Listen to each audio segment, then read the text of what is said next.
Okay, so we are here with another. This is our second cold open, so bear with us here.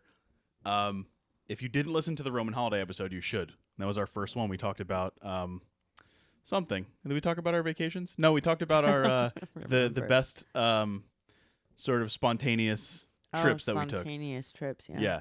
So for today's episode, the holiday, we are going to talk about our favorite Blockbuster experiences, because in the movie, Jack Black and Kate Winslet visit a Blockbuster, and he's like singing all the scores from the movies that they're passing by. Yep, exactly. So what was your favorite Blockbuster experience? R.I.P. to Blockbuster, by the way. Yeah. I already talked about one of my Blockbuster Yes. experiences. So that is, I don't remember what episode it was.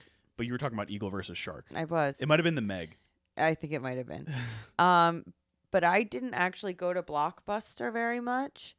I had a local spot called TNV Home Video. T and V? T ampersand Okay. V Home Video. Not T N V, the letter N. T and V. And it was also an ice cream parlor. That's the most 90s thing I've ever heard in my life. It was awesome. I loved it. I still know the exact layout in my head. And we would go after like every softball game. Didn't matter if we won or lose, a loss or draw. We would go and get our ice cream. And then I would go to, I forget what my number was, but you had to say your number to them when you wanted to check out a Like video. your member number? Mm-hmm. And so I used to do that whenever I got my Mary Kate and Ashley It's a Party series that I liked. That was what you would rent? Always. Not always, but a lot of the time. When in doubt. How many were there? A lot. Yep. And so the ice cream, I would get Moose Tracks ice cream most of the time. And it was amazing. It was an amazing place. It was heaven on earth. Heaven on earth for me. Yep. I had an actual I went to many Blockbusters. I went to one up in my town by where like the Walmart is, up on like Route 9. Yep. And it used to be like where the Modell's is. It was like right across from it. Okay. And I used to go with my mom once a week. Once a week. Every time the next one was due, you'd bring it back, you'd get your next round. Yep. I was partially a video game person. I would rent video games from there. So the one that I rented was Pokemon Snap, which is, if you don't know, it's the Pokemon game where you just take pictures of Pokemon. Like you go to different areas and like That's there's cute. all these different Pokemon are around and you're taking pictures of them and you get points for the better pictures if they're centered, if it's close-ups. Like you have to do certain things to make certain ones appear. It was a really fun game. I beat the entire game in a day. I rented it from Blockbuster. I was done the next day. That's one of the ones that I remember. Well, that's a good rentable one. Oh, exactly. Of course. That one, I also would rent my sci-fi era, my creature feature era was kind of like FYE. That was a little bit later on. But I picked out some weird stuff from the OG Blockbuster, but it wasn't anything that was like super memorable. It was just like, why was I allowed to buy these types of movies? Right. It wasn't like they were like suggestive. It was like, why would I show this type of movie to my mom? And my mom would be like, oh, perfect. They're like, let's get it. They also, I remember they used to have like the worst candy selection. Oh, really? Yeah. It was like everything you didn't, or at least everything I didn't want. Like what? It was like if I remember correctly, it was all the Willy Wonka type stuff that Everlasting was like Gobstopper vibes. but like the reject versions of that stuff. It was like, though it was one of the first places I remember being able to get Nerds Rope, which was kind of cool. I'm not a big fan of it, but there was a moment back when I was a kid where like Nerds Rope was the thing. Okay. Let me see if I can look up real quick any like Blockbuster. I looked it up, but I didn't really go through the photos. A student this week brought in a movie. Hot tamales are very those. Blockbuster chic to me. Those are gross. I had a student this week bring in a movie box of Mike and Ike's. Mike and Ike's, yes. And I was like, you like Mike and Ike's? And she was like, yeah, I love Mike and Ike's. I was like, I haven't seen Mike and Ike's in a really long time. What about Now or Later's?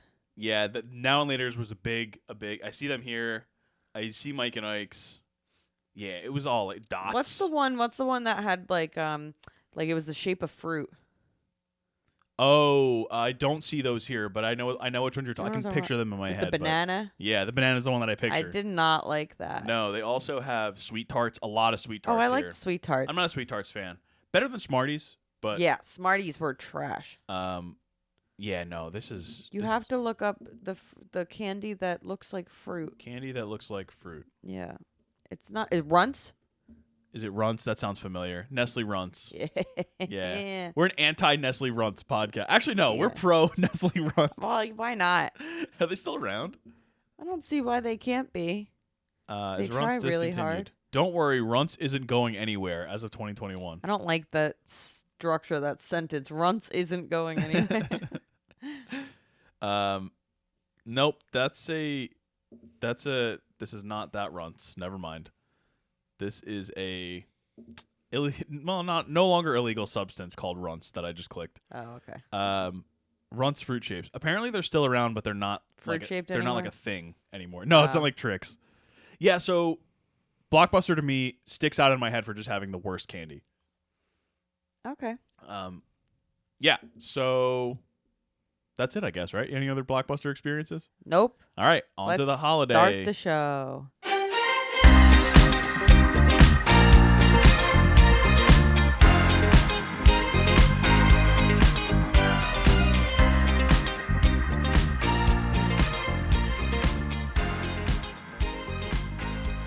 All right, so I'm just going to get into it. And we're back. I'm Erin. I'm Tom. This is Baby's First Watch List, the podcast jumping into the festive season. Week and a half late. That's okay. We are covering another Nancy Meyers movie this week. Is this our third one? Because we did The Parent Trap. No, this is our second one. This is the third one I've seen because we saw Something's Gotta Give. Yeah, But actually not that long ago. We didn't do that for the podcast though. Right, exactly. Yeah, it's like our second Nancy Meyers movie in like a couple weeks though. Yeah. Yeah. So, well, we did like 2 Lindsay Lohan movies in 3 weeks too. Oh gosh, I love it. This 2006 romantic comedy was written and directed by Meyers, and it stars big cast of stars here: Kate Winslet, Cameron Diaz, Jude Law, Jack Black, and Eli Wallach, And Rufus Sewell. and Edward Burns, Yes. and Shannon Sussman. I don't know. her? She's in all kinds of stuff. Okay. John Krasinski's in it. Catherine Hahn makes an appearance. Yes. It's crazy here. There's a cameo. Yeah, there's a great cameo too. The cinematography, yeah, Yep. you know it's Cundy. The world. We're doing another Cundy cast here today. Just love Dean It's like Cundy. our 7th Dean Cundy movie. Like, it's crazy. The music, Hans Zimmer. Yeah, ever heard heard of of him? The editor, Joe Hutching, he's been nominated for 4 editing Oscars. Wow. He won for 2. He won for The Born Holiday? on the 4th of July Oh. and JFK. So that's some Oliver Oliver Stone. Stone action. He was also nominated for his other person he works with a lot, Cameron Crowe's movies, Jerry Maguire, and Almost Famous. He also does do Nancy Meyers movies, like a couple of them he did as well.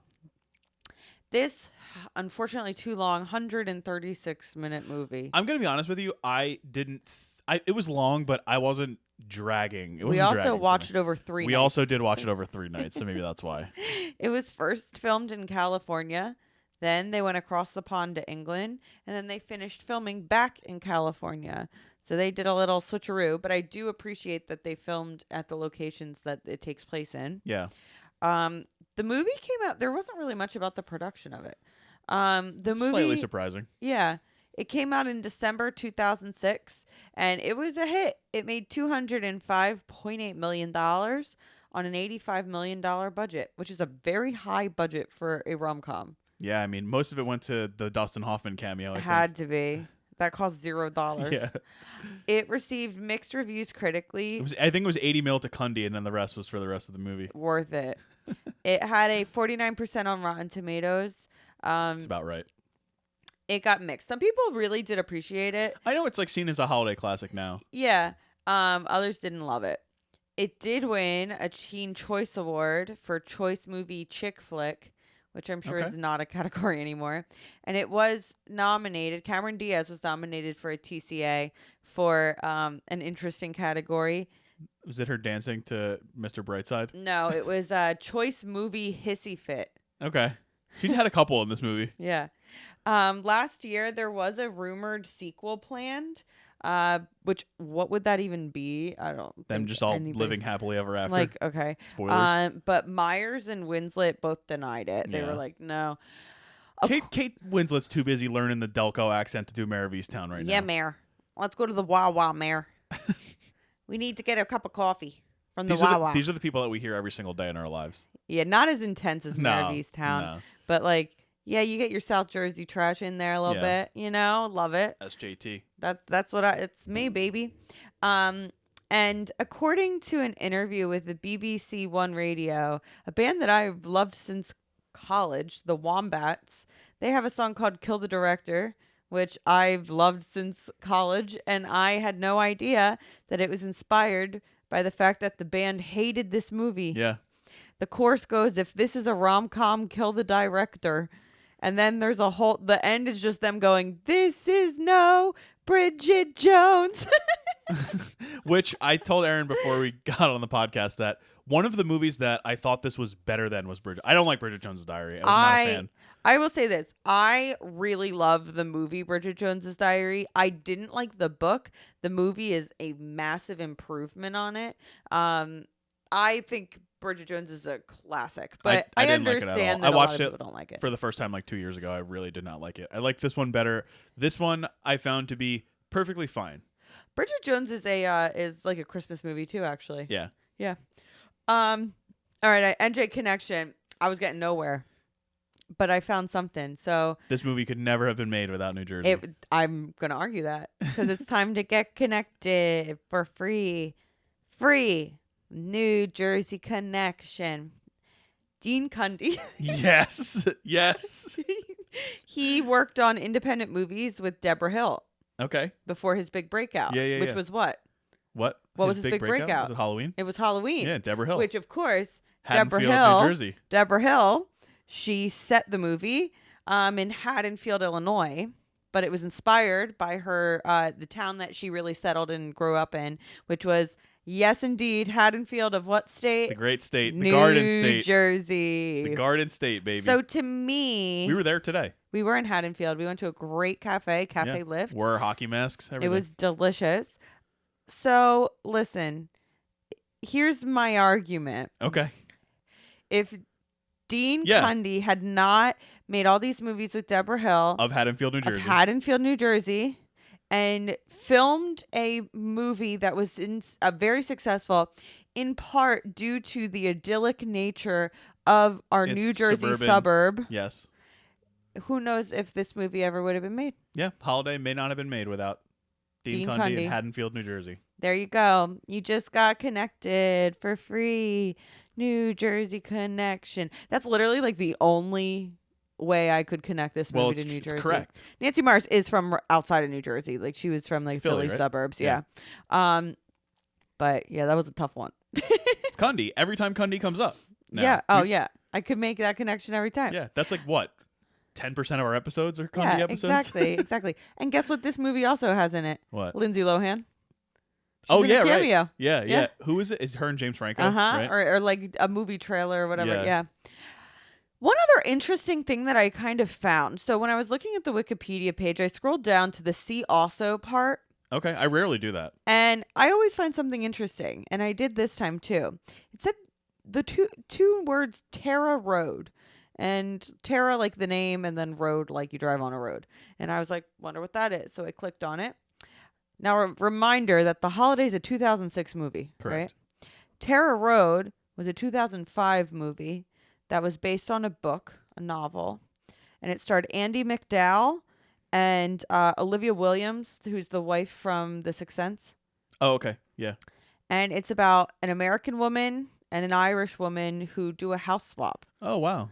And it got really bad reviews. And Stephen Ray is in it too. Oh, okay. And it came out a year before The Holiday. Interesting. Isn't that interesting? Interesting, Nancy. And I wonder, like, did Nancy watch that and go like, oh, I could do better than that? Or was it one of those like prestige illusionist things, you know? Where it just kind of happened. Well, I think doing 2 movies about magicians, you can I could take that as a coincidence. Or like First Daughter and Well, like the Amanda Bynes one with Colin Firth, you know? Apparently, I did read that there was a big uptick in home swapping around this time, but I don't know if it was because of The Holiday or like it was already a thing and then maybe a couple movies did, have that concept in it. Yeah. I'm not sure. So I just thought that was interesting. I had never heard of the movie. Ian Glenn is in it too. Yeah. Jorah Mormont from Game of Thrones. I've never heard of that movie before. No, which me either. It's going to be great for you for your little new game that you play. It is. Oh, no. Like a little 6 Degrees game that you play. Yeah. That's going to be, because you can get... Go to Stephen Rea. Oh, go to Stephen Rea? Oh, my goodness. Go to Olivia Williams? Yeah. You are golden. It was... The Irish Times called it a sketchy, conventional melodrama. Yeah. That's okay. So that's all I got. Okay. The Holiday. That's the episode. Yep. No. Okay, so I'll do there was no tagline for this movie. Yeah, that's weird. They said, listen, we got Jude Law, we got Kate Winslet, we got Cameron Diaz, we got Jack Black. You're gonna come see it. It's Nancy Meyers. Like we don't need to market this. That's exactly. We're putting the 4 of them on the poster. On the poster, you can picture the poster in your head. Or you can look at it probably because it's true. It's a very well-known poster, actually. You get it. You don't need a tagline. Right. And I'm okay with that. Right. I'm okay with that. I love a tagline. Love a good tagline. Love a bad tagline, honestly. But, it is what it is. All right, so I'm going to head into the plot summary. All right, to refresh your memory, in case you haven't seen it in a while, or have never seen it, Iris Simpkins, played by Kate Winslet, columnist for the Daily Telegraph in London, is still madly in love with her ex-boyfriend, Jasper Bloom, which is one of the most movie names I've ever heard in my life. Very British movie name. Played by Rufus Sewell, despite the fact that he cheated on her and is emotionally needy. Devastated when he gets engaged, she decides to leave for the holidays.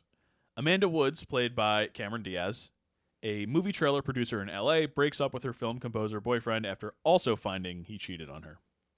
Coming across Iris's listing of her cottage for a home swap, she messages her and they agree to switch houses for 2 weeks starting the next day. Iris happily settles into Amanda's large house, but Amanda decides she has made a mistake at going to Iris's cottage, which is like the most beautiful cottage I've ever seen in my life. It's gorgeous. And plans to return home the next day. That night, Iris's handsome brother Graham, played by Jude Law, drops by after drinking too much at the local pub asking to spend the night, though he expected Iris and not Amanda. Right. Amanda agrees, and after they talk, Graham unexpectedly kisses her, and he does spend the night. The next morning, they go their separate ways, though Graham does invite Amanda to the pub with his friends the following night in case she decided to stay. That evening, Amanda, who does decide to stay, of course, goes to the pub. Iris, meanwhile, meets Arthur Abbott, played by Eli Wallach, Amanda's elderly neighbor, and when she drives him to his home, she learns he is an Oscar-winning screenwriter from like the Hollywood Golden Age. Yeah, he's so cool. Yeah, he wrote part of Casablanca, Yeah. Over dinner, Iris tells Arthur about Jasper. He gives her a long list of movies with strong female characters to watch so she can become the leading lady of her own life. Iris persuades Arthur to be the speaker at a Writers Guild of America gala and exercises with him so that he can walk on stage without his walker. Iris also befriends Miles, played by Jack Black, a colleague of Ethan's, who was her Amanda's ex, who is dating aspiring actress Maggie. While at a Blockbuster helping Iris look for one of the movies on Arthur's list, Miles catches Maggie with another man. Iris explains to Miles about her own troubles with Jasper, and they have dinner together to bring each other's spirits up on Christmas Eve. Yeah. Christmas fettuccine. Meanwhile, Amanda opens up to Graham, telling him that she has not cried since her parents divorced when she was 15. That's Tom vibes. Surprising him at my parents didn't divorce. No, they didn't, but not crying. Surprising him at his house. Amanda discovers that Graham is a widower with 2 young daughters, Sophie and Olivia. Big plot twist. He says he kept his daughters a secret because compartmentalizing his life helps him deal with the overwhelming responsibility of being a single working father. That's got to be so hard. And he does not want to bring a woman into the girls' lives unless the relationship definitely has a future. Yeah, so let's bring this girl that you met 2 days ago over. They begin to think their relationship is more complicated than they can handle. On the day of the Screenwriters Gala, Maggie asks Miles to take her back, but he refuses. Jasper surprises Iris by showing up at Amanda's house, but drawing on the example of the women from the films Arthur recommended to her, Iris kicks Jasper out. Yep. There were like 7 names in that sentence. At the gala, Arthur walks on stage unassisted. King. And Miles asks Iris out on a date for New Year's Eve, which I will talk about this. Yeah, you're not a Miles fan. I got a lot to say about Miles. Iris tells Miles that she'll be returning to England soon. Miles admits he's never been to England, so he asks if he could come over for New Year's. It's like when your like friends from elementary school would call to ask if they could come over. You're like, dude, you gotta ask me to go to your house. Like, that's not how this works. Iris happily accepts, and Yeah. they share a kiss. Meanwhile, Graham tells Amanda he has fallen for her, and while she says she does not return the sentiment, they agree to try to make a long-distance relationship work. While heading to the airport, Amanda breaks down crying for the first time in And she's years. like, oh my gosh. She runs back to the cottage, and she and Graham make plans to spend New Year's Eve together with his daughters. On New Year's Eve, Iris, Amanda, Miles, Graham, Sophie, and Olivia all happily celebrate at Graham's house together, presumably leaving Arthur outside in the cold. That is not part of it. The holiday. Yay. All right. So I liked this movie a lot. It was fine. I liked it It has more. its moments. I liked it more this time than I did when I first saw it. I saw it when it came out, and I was too young for it. Yeah. I also like had some like rash judgments about certain characters that like now as an adult Amanda? I don't. Yeah, I'd be like, Amanda, really? Like you just met this guy, but that's obviously. And he's drunk. Yeah, literally, like not okay. Not good for Amanda. Bad luck for our girl Amanda. So but that was when I was like 12, and now it's like a 31-year-old. I'm not even 31 anymore. Oh my god, this is Formerly 31-year-old. This is so sad. I completely understand different Must suck to not be 31 anymore. Listen, I still apparently in my head I still am. I still have like 2 months and a week. Okay, so one of the reasons why I wanted to watch The Holiday and I chose it for this month was because the past couple months I've been like seeing a lot of the holiday content I've seen on more Instagram. I've seen more like cast Jack Black in romantic comedy stuff than Okay, I've ever first seen. there's a really great movie merch site called Super Yaki. Sponsor us. No, I'm just Yeah, kidding. right. And they do like little releases of things that I guess they just find cool. They did a Mads Mikkelsen drop that like I loved. Yeah. They do like we have a lot of their hats. One about Jennifer's Body. Yeah, Toni Collette. One about Toni Collette. Which I wore on the Sixth Sense episode. Yeah. And they have one now about like the holiday. They recently teamed up with the Cinephile, the little Cinephile, Yeah. little set of products. Yeah, that's fun. Yeah. And so one of their like big things is like cast Jack Black in rom-coms kind of thing. Yeah. They've also got they do the picture of Nicole Kidman in the AMC ad that just says magic on it. I love that. And I've been seeing, I saw this one reel like constantly where it's like, watch The Holiday and make this baked brie dip. And I'm like, I haven't seen The Holiday in a really long time. Like maybe that's a big thing in it. It is not in it at Wait, all. what? Yeah, it was like, don't you want like send this to someone that you want to watch The Holiday and make baked brie dip too? What? So I was like, I can't even find what that. it was like a Talking reel. about. So I was like, so do they make like baked brie dip on The Holiday? And no, they don't. No. No, they don't. So I was like, why would it be baked brie dip? I mean, I love baked brie dip, don't get me wrong. But I'm like, what is the connection there? And then I saw there's an Amanda meme, Cameron Diaz's character, that has been like around the past couple of weeks. So I was thinking like, from all of that, this has kind of been categorized to me as a major kind of comfort film during the holiday season on social media. Do you get that from this movie, that it's a comfort movie? I do. Why? I said when we were watching that it felt like a polished Hallmark movie. That's interesting. But it's kind of like 2 polished Hallmark movies in one. Yeah.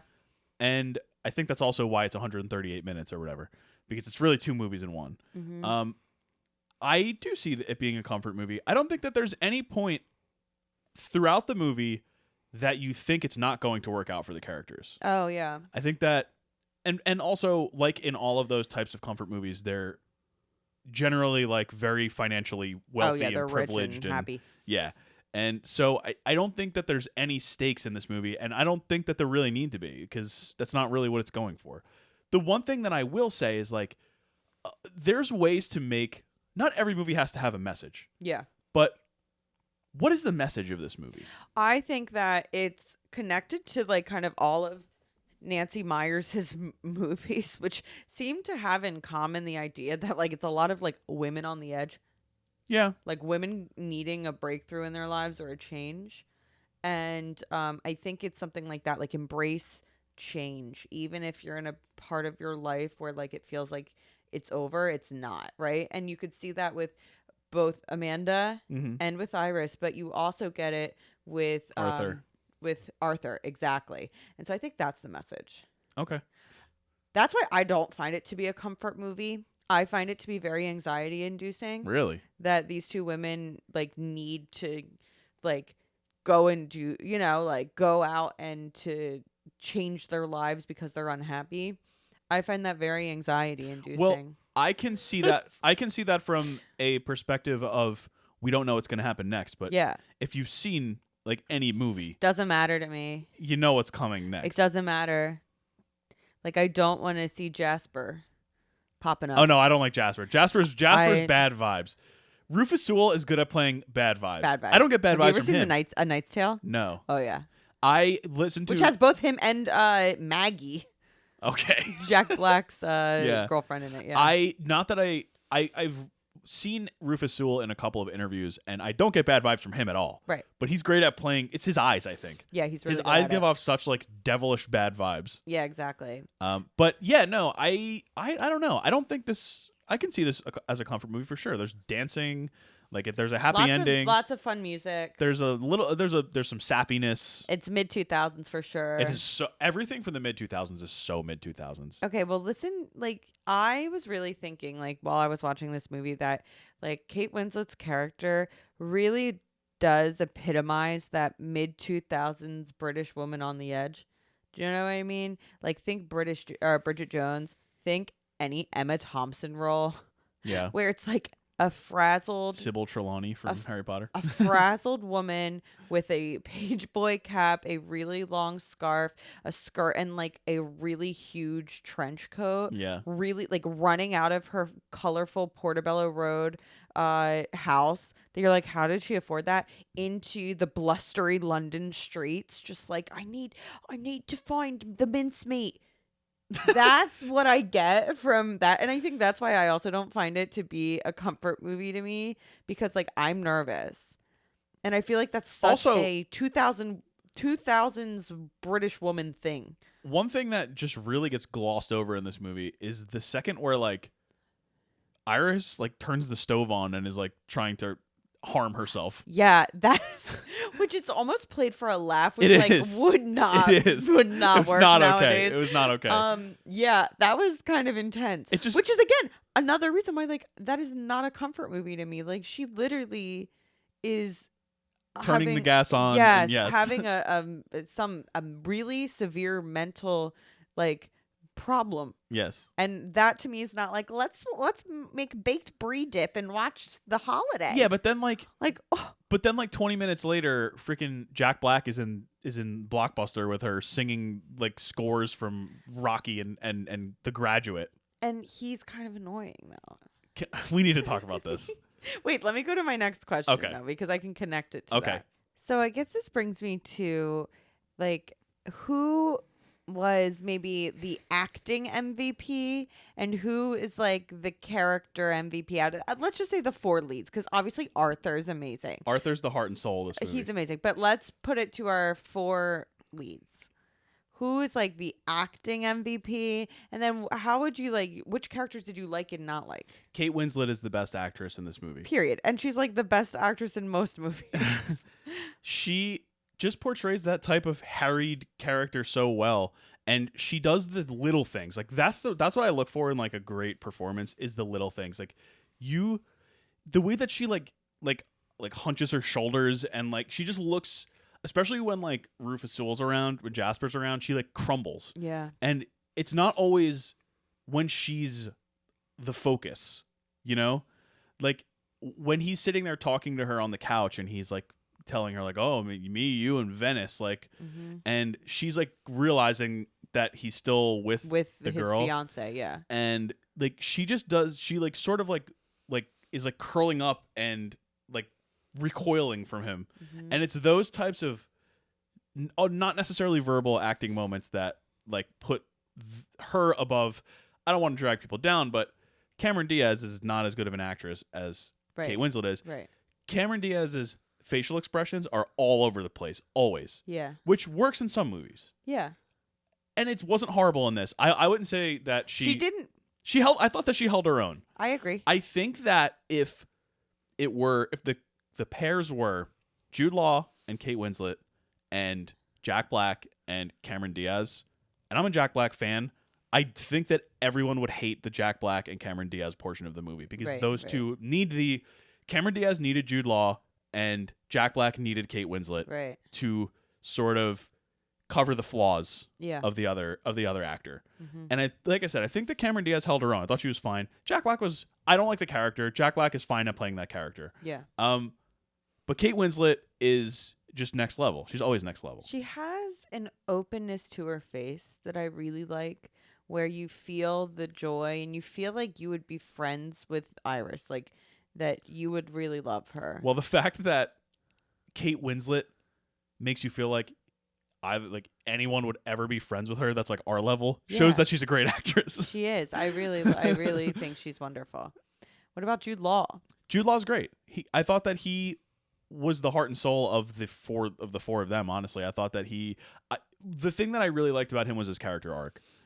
I liked that he comes in and he's drunk and like the one good thing is that like he went to his sister's house. So that's like that's like a little hint that like he's actually a decent dude. But he comes across as broy and he's like whatever. Brash and like when he's like flirting with Cameron Diaz. Yeah. And then the next morning he's like being kind of weird and he's being like, "Oh, you said you would never fall," or she's and like, he takes like a random phone call with a woman's name, and you're just like, yeah.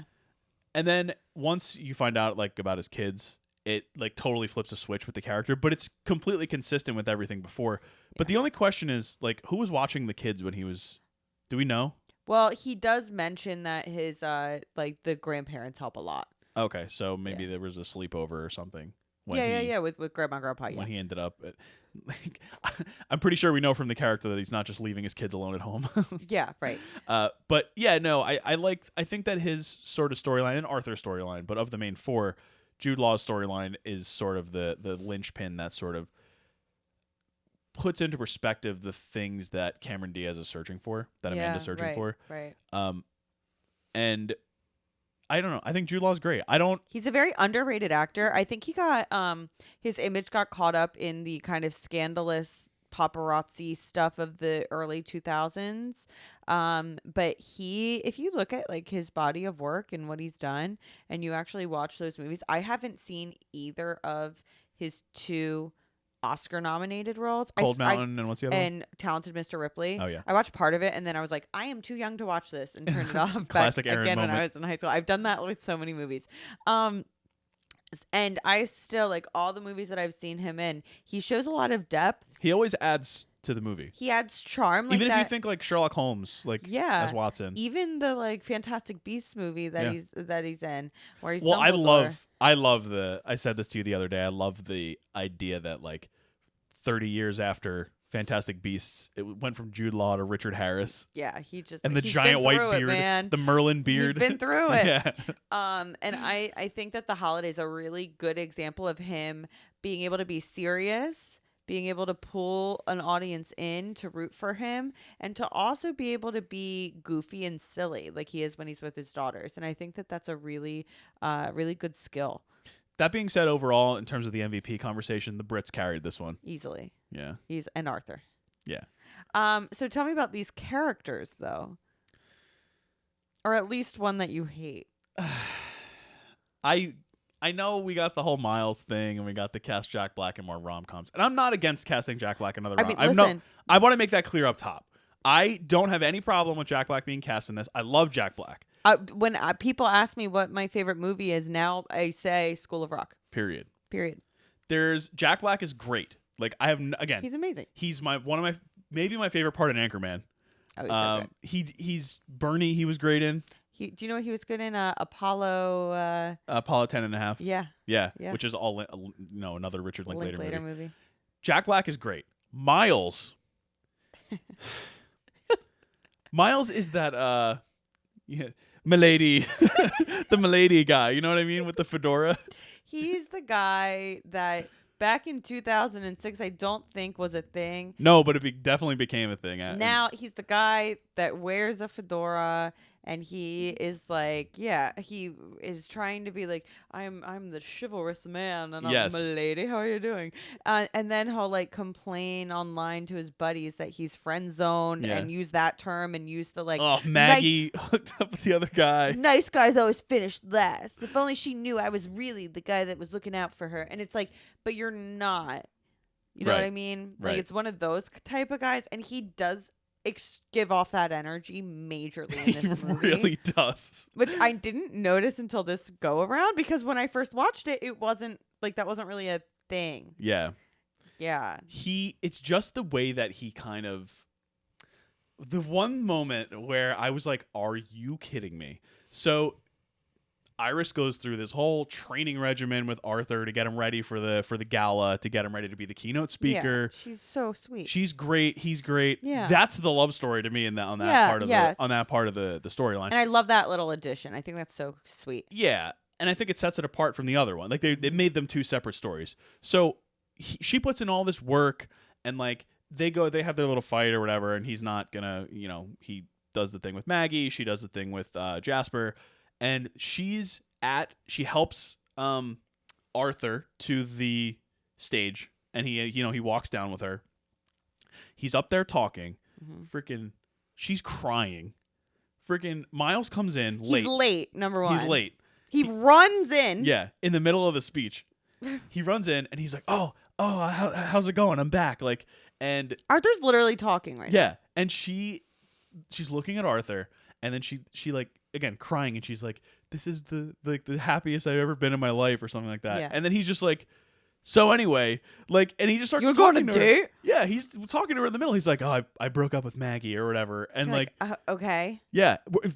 Arthur's still talking. Her project, this thing that she put in so much work into, not even and her, became just her project, a good friend with. Yeah, her good friend, that she is the reason why he accepted this, and that we're all here, and it's the culmination of everything. And he's putting behind all the sort of disgruntled feelings he had towards Hollywood. And Miles comes in, and he's talking to her. He's saying, oh, I've never been to England. Like, he's doing this whole thing, like, while Arthur is giving this speech. Yeah. And then he's like kissing her.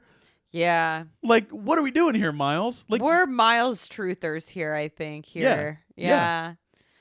I mean, Jack Black played it. Jack Black's the perfect actor for that role. Oh, he's great.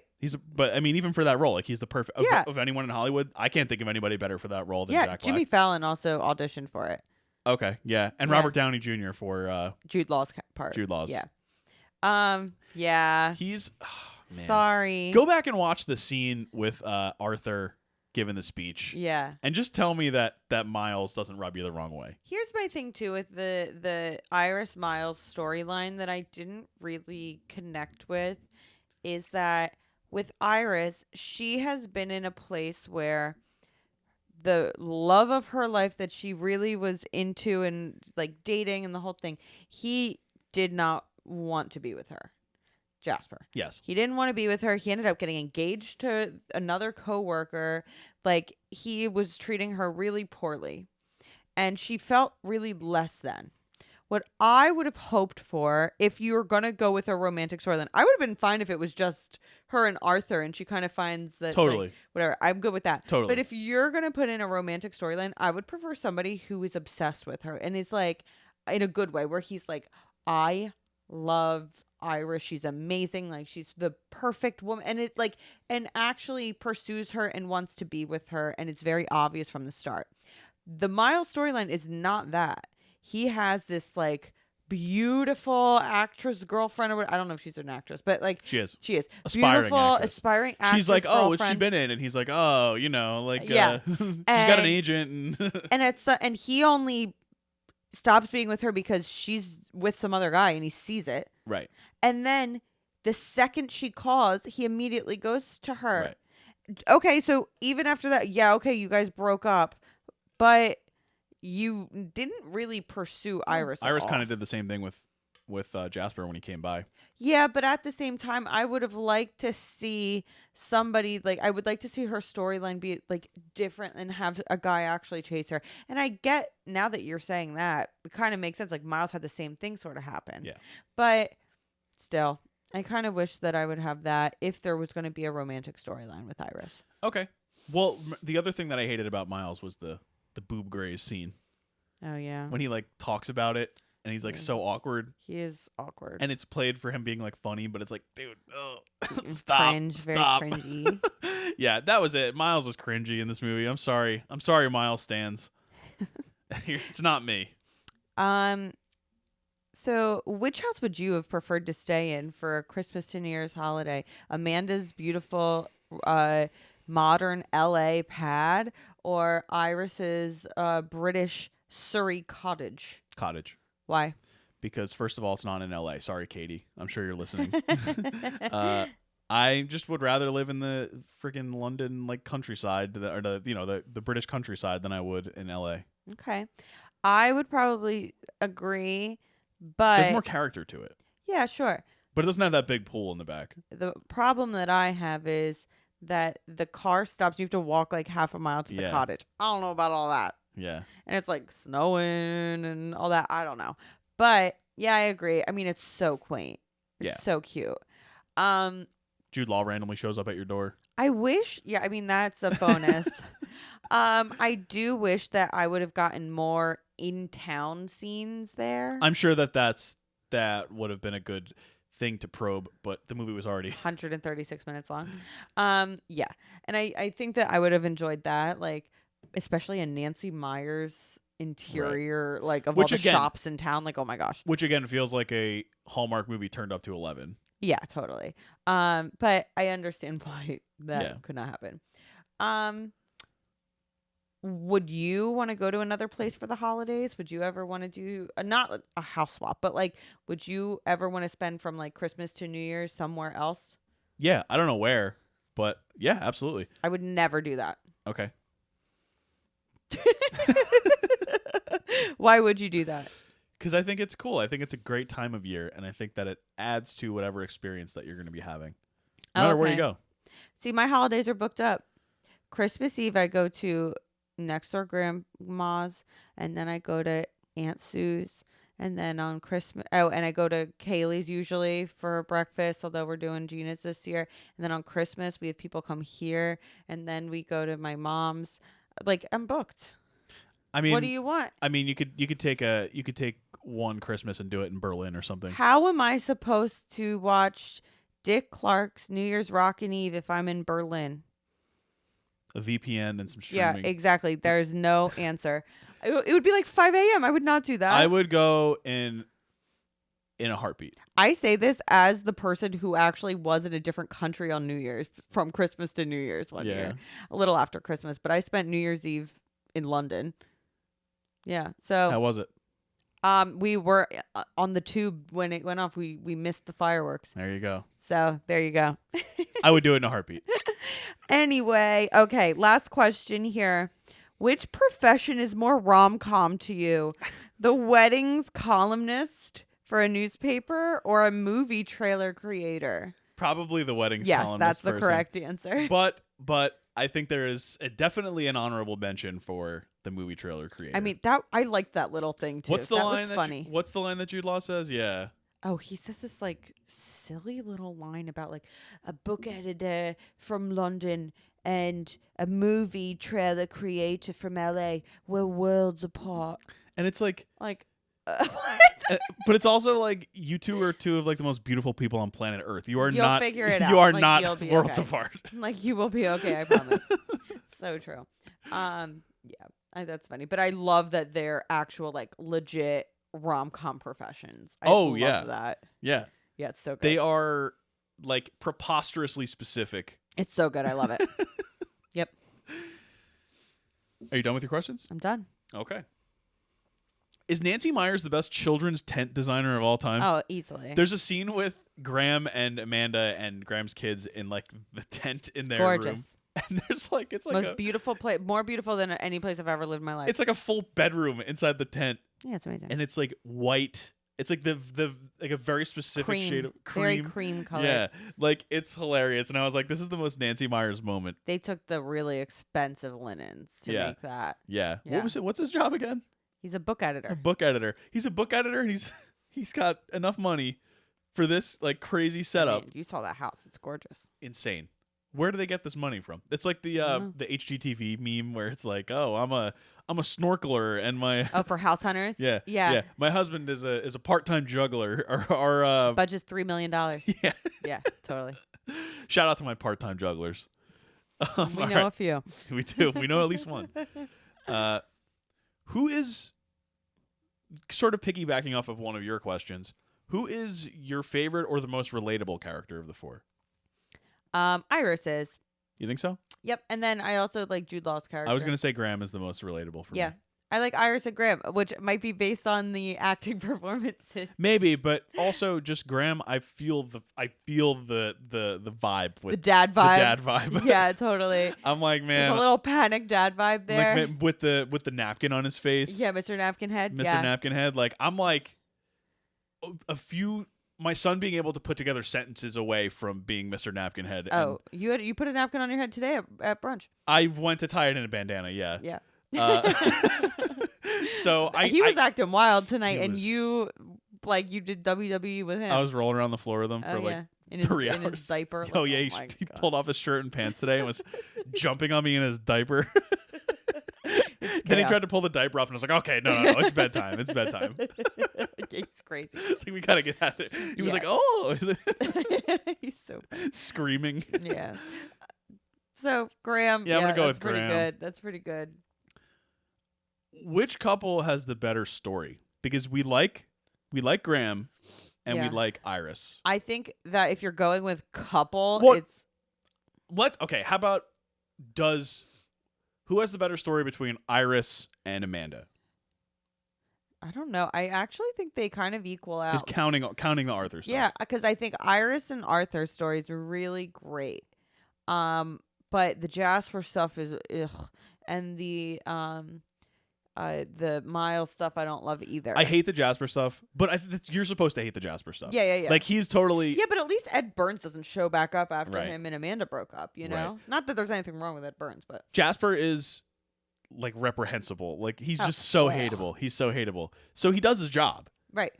But the Miles stuff, as we've talked about, is kind of whatever. But the one thing I will say they did right with Jack Black is he's obviously in this type of movie the least experienced Yeah. and the least. Even though this was Kate Winslet and Jude Law's kind of first foray into, Yeah. they just have more acting chops. Yeah. Jack Black, what they did well was they hid him in that story Yeah, middle of the movie. with behind Eli Wallach and Kate Winslet. And once he's sort of in the story, Kate Winslet's a fully formed character and is able to kind of pull Jack Black along with her and sort of cover up his weaknesses. Yeah. And I thought that even though I don't like the character, I thought that they did a really good job of not really hiding him. That's not the right word, but like Right. making sure that he's protected. And for emphasizing things that he does do well. Like Yeah. he did have scenes where he could kind of pull out the funny and And music. And the music, exactly. So I thought that they did a good job with that. Amanda, I mean, I think that the Graham storyline was great. He's finally Graham is a great a story. worthy significant other character in the movie. Yes. I do find Cameron Diaz's performance to be a little bit one note. Yeah. Where it's very clear, like Kate Winslet said, I think that she like really studied like old rom-coms, like His Girl Friday, like Which she is was, funny because that's what her character was doing. yeah, like she was like watching like old Katharine Hepburn movies, and you could tell like it's a very nuanced performance. You've got the physical comedy part of those old things, plus kind of the classiness, whatever.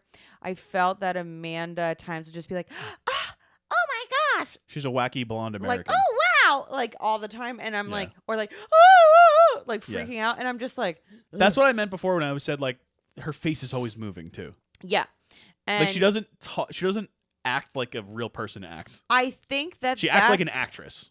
But I think that a lot of the things are choices. So I'm not gonna 100% is a choice. I'm not gonna say Nancy Meyers. I Nancy didn't Meyers like said. it. Nancy Meyers said she wrote these roles with these 4 people in mind. Right. So I think Cameron Diaz like made choices and did like I don't think she was bad. No, like I said, she held her own. She right. was, she didn't to me she didn't take away from the movie. Right. But I just I didn't love that storyline as much as maybe I would have otherwise. Yeah, if she had held up her end of the bargain in terms of her character, right, like the character arc, right, exactly, then it would have accented Graham's character arc, which was great. Right. Okay. Can we talk about Dustin Hoffman? Yeah. That's honestly immediately shot up my ranks of the best cameos I've ever seen in my life. It's so good, and it's not talked about a lot. No. Yeah. So when they're in Blockbuster, Iris and Miles. Miles is doing his thing and like he's going down the aisles and he's picking out this movie and talking about the score because he's the music guy, and he pulls out The Graduate and he starts like singing it. He starts singing like Mrs. Robinson and like that whole part of the soundtrack, and then it just cuts over to Dustin Hoffman who's like randomly in the aisle like looking at a movie to check out, and he just it's like it comes from his heart. He just goes, "Can't go anywhere." Yeah. He just looks back at what he's doing, and it just cuts away, and you never see Dustin Hoffman again. It's so good. Like it's the delivery on the line for me. Yeah, he's the best. He just like you can tell he's felt that before, and like that comes it all the time. That comes from an absolutely real place in his heart. Yeah, exactly. There's so much disgust in it. Yeah, I loved it. So basically, what I was going to try to say was like the other thing too is that I could just skip to trivia now because that was my last question. Great. It's actually not. I have one more question, but I will just talk about this real quick. He apparently Nancy Meyers on like the Today Show or something that I watched. She said that Dustin Hoffman was eating lunch next door. He was not supposed to be in the movie. There was nothing written for him, and he popped in because he's friends with Nancy Meyers. And he was like, "Oh, what are you doing? What are you working on?" And like she was telling him, and she was like, "Listen. Like, we're just going to get you in this scene." So he's wearing, like, a gray sweatshirt and, like, maybe, like, jeans, I forget. And his hair is, like, it looks good, but there's no makeup. There's nothing. She just threw him in the scene with no makeup, no, they didn't redress him. She was like, no, just get in there. And it really looks like it. When you look back when you watch the scene, you're like, oh, he looks like it takes a second. To be yeah. Like, oh, that's Dustin Hoffman. You're like, oh, like, this is what he looks like when he's walking down the street. Yeah. Which is the perfect, stuff. it's very realistic.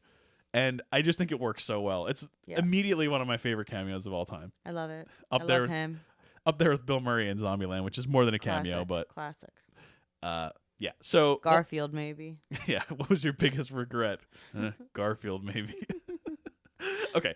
What's your favorite holiday rom-com? Okay, I got a couple here. So like, I'm not gonna say Love Actually because every time I watch that movie, it gets worse and worse. So here's some that are kind of like Netflixy.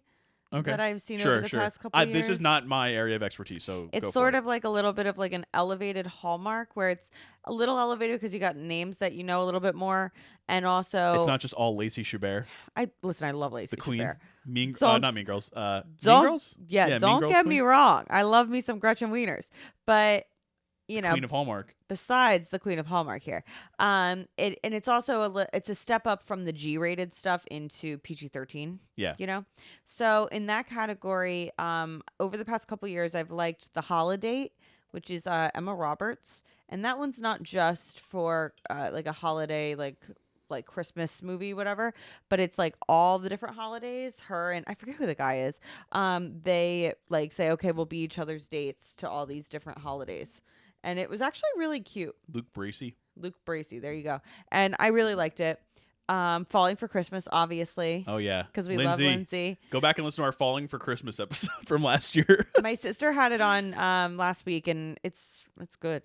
It's really good. It was fun. I like that Lindsay's movie. the best. And Love Hard is also really fun. Sequel to Walk Hard? Huh? Sequel to Walk Hard? No, it's supposed to be like Die Hard. Oh, okay. And it's can you look up the cast? I forget who the guy is. Love Hard? Yeah, Love Hard. Jimmy O Yang is the guy, and Yep. Nina Dobrev. I watched that. I wasn't watching, but I was working on. I was doing work when you and Kaylee and your family were watching it the one year. I liked it a lot. I thought it was really, really good. Of course, are they going to be like, wow, these are really great awardsy movies? No, but they're really fun and they're truly rom-coms. Another one that I really liked from back in the day is Just Friends. Okay. Which is Ryan Reynolds, Anna Faris, Amy Smart. And that's a really fun one. That leans much more heavily into the comedy part of it. Oh boy, I just saw the poster. Yeah. But it's really, really funny, and I love that movie. And it's a holiday movie. Like, it's a true Christmas movie. Is it? Yes. He like goes back to New Jersey. There you go.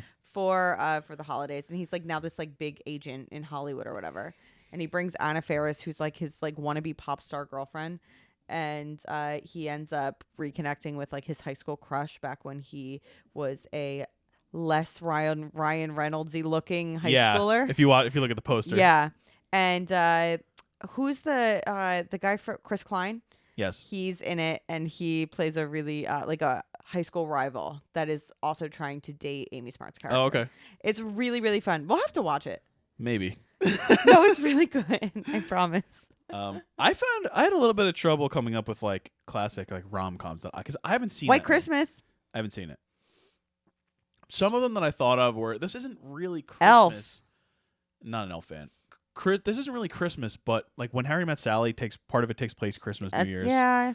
That one's kind of iffy, but it's enough of a classic for me to just say. Such a good movie. The Apartment. That's like sad. But it's not. It is though. But it's not. I watched it and I was like, why is this movie sad? It had a different tone than I thought it was going to. Yeah. But it definitely is a romantic comedy that takes place at Christmas. Yeah, sure.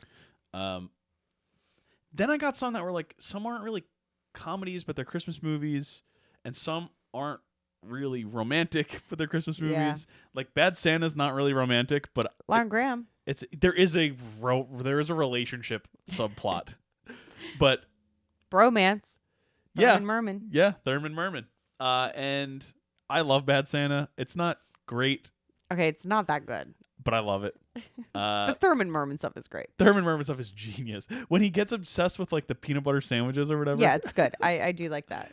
And then like there's some great Christmas movies that are like not comedies, like Little Women takes place at Christmas. There's romance. There is. There's funny parts. Wasn't there? Bob Odenkirk's in it. Like It's a Wonderful Life. It's not a comedy. No, but it has funny parts.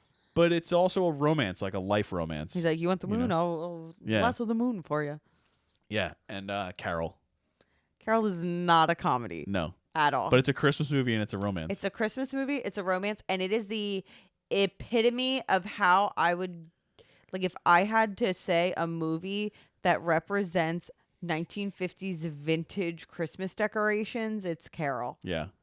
It's Carol. That's a great movie. So what I learned from my own question and my answers to that question is that I have to explore more of these movies. Yeah. And isn't that part of the journey?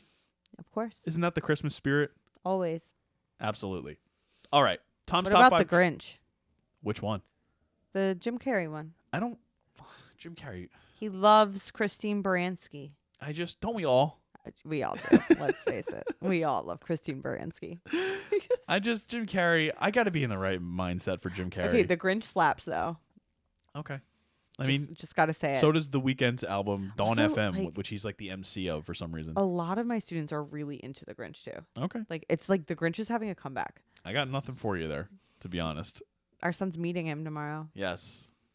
All right, Tom's top 5 trivia. I already talked about Dustin Hoffman stuff. Number 2, the interior sets for Amanda's house were built on a soundstage and cost approximately $1 million without exterior walls, a roof, plumbing, heating, and electricity. You should just like Airbnb a house. That's part of Airbnb. Wasn't really. I mean, I guess if like the home swapping was the thing, yeah, then Airbnb. Nancy doesn't do it like that though. No, Nancy said we're building it from the ground up. That's why it was $85 million probably. Yeah, that's $1 million right there. Cundy.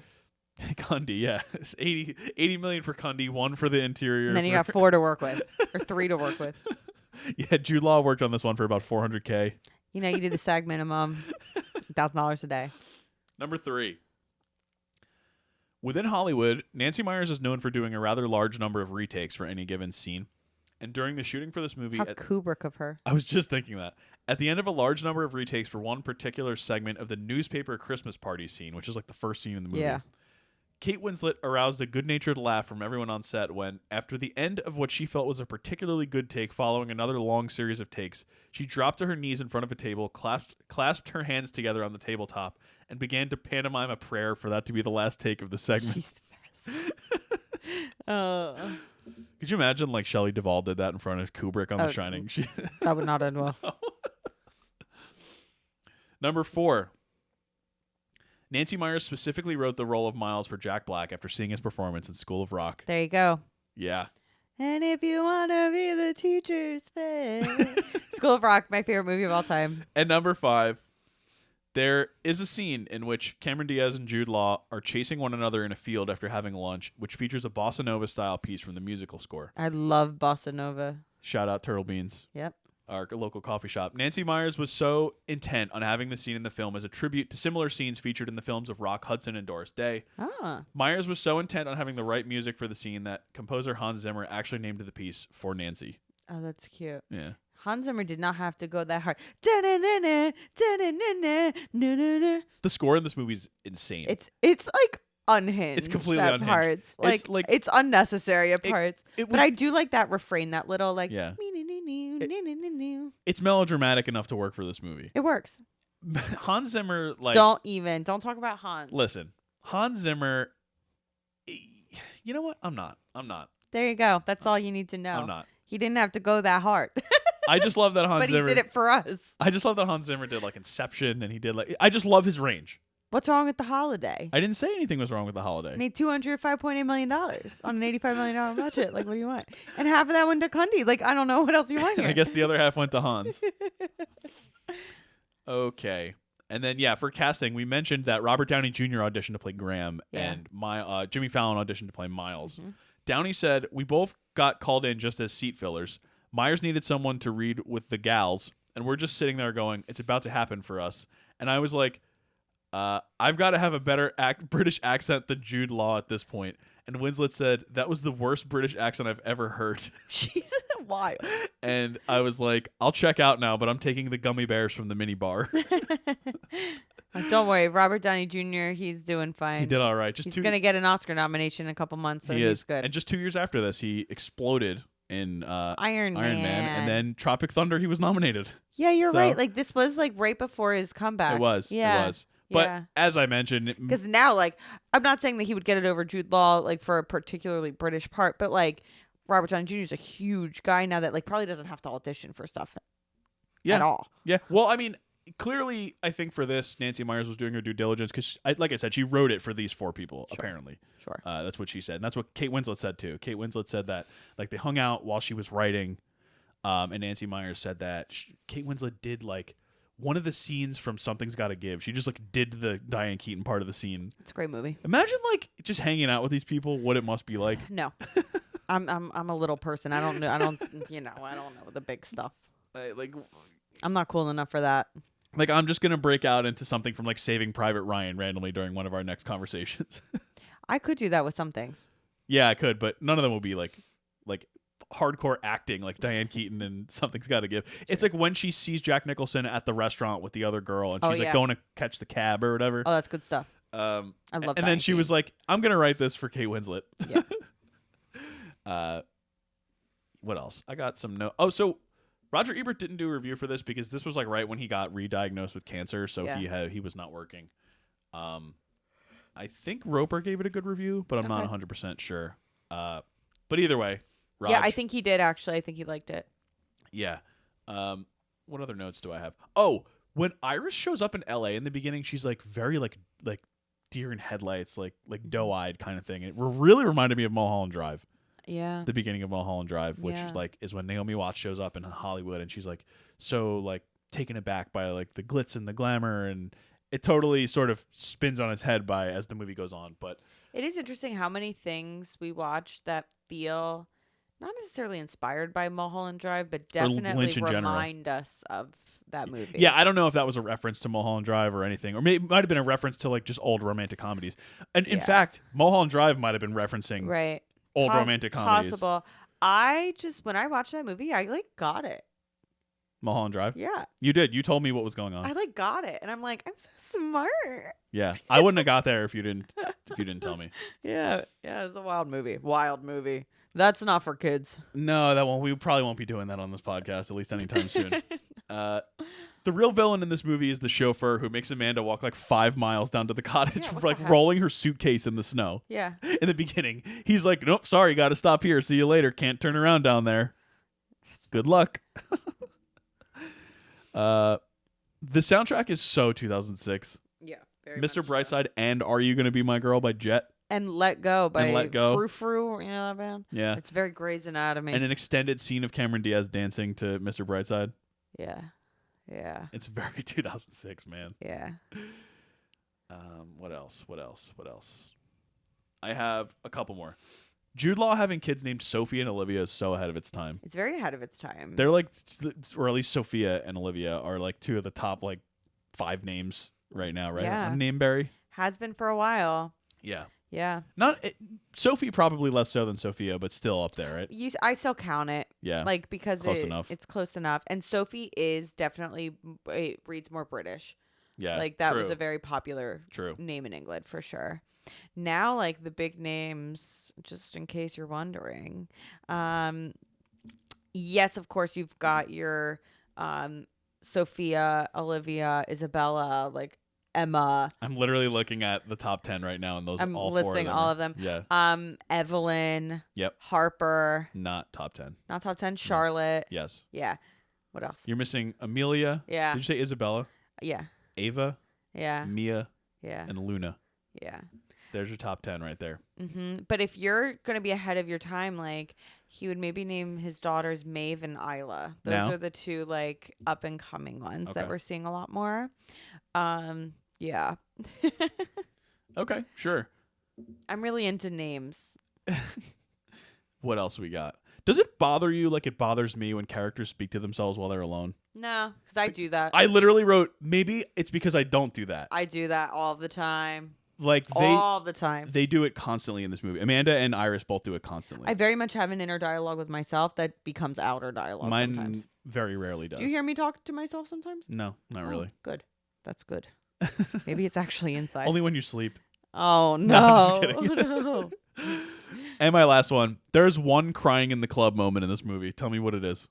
Crying in the club? Yes. Like, why am I crying in the club right now? Yes. What is it? It's when Arthur shows up to the theater and Oh they're my God, all wait, giving wait. him a huge standing Well, ovation. this is the thing, though. He doesn't want to go because he's thinking nobody's going to show up. Right. And then 'Cause they he's- show up and Because they he's get obsolete and Yeah. he's old. and they get to the lobby and it looks like it's going to be a ghost town. Like Yeah. there's nobody in the lobby. And then it happens. Why am Yeah. I crying in the club right now? That's the crying in the club moment of this so of this true. movie. That is so true. I did feel my heart soar a little bit. Maybe it was because of Hans, though. Yeah, it could have been the big. Did Did they play that during that scene? I don't know. I I hope so. I don't know. Yeah, no, that's the part. I wrote it's when Arthur gets a huge standing O walking into the theater. And like Not a dry eye in the house And, or like, in our house. Kate Winslet's like look like hands over her mouth. And she looks gorgeous. gasping. Yeah. Oh my gosh. And Miles is like 15 minutes late. Yeah. Miles is like stuck in traffic. Oh my god. And then he walks on the stage by himself. Yeah. With a little pep in his step. Yeah. Oh, love Arthur. Not as never mind. No. You know what I'm talking about? No. Oh, I was gonna say he did better than Chevy Chase did. That's not nice. Chevy Chase isn't nice, so I don't feel bad. That's very of the time. Oh yeah, It's look up That's very much a current event. look up Chevy Chase December 2023, and you'll see if you find are out what I'm so talking rude. about. Okay, that's all I got. That's the holiday. We've been at this for a while, so Yeah. it's Yeah, that's it. that's it. Does the holiday make baby's first watch list? Yeah. Mm-hmm. Yeah. Yeah, I mean this one relatively inoffensive. I mean not quite yet. There's a little bit of suggestiveness. over on the Amanda Graham side of things, Oh, especially. Yeah. Mm-hmm. But yeah, sure, why not? I don't really have any desire to rewatch this, but I'm not going to fight it either. It is what it is. We need our brie dip. It was a fine movie. Yeah, baked brie dip in The Holiday. Why not? Okay, so next week the return of a beloved guest. That's right. We will be doing Harry Potter and the Chamber of Secrets with Uncle Alex. Yay. The Sorcerer's Stone episode was our most played of last year. That's pretty cool. So hopefully if you enjoyed when Uncle Alex was on for Harry Potter and the Sorcerer's Stone, you will rejoin us when we tackle the Basilisk, Tom Riddle. Alex is such a vibe. natural. He is. He's better than both of us. Every guest that we've had on has been a natural. Has been better than us. Yeah. So what are we supposed to do about Have that? more guests on. Maybe people will listen to our podcast if we had more guests on. Well, that's for next week. Okay, yeah. So this was The Holiday. We hope you will join us next week at Hogwarts for Harry Potter and the Chamber of Secrets. Yeah. I was about to do Dumbledore, but did you put your name in the goblet of fire? That's not yet. I was about to say, did you open the Chamber of Secrets? Yep. So Jude Law, formerly the younger version of Richard Harris That's in right. Harry Potter and the Chamber of Secrets. So All we right. will see you next week. All right. Goodbye. Bye.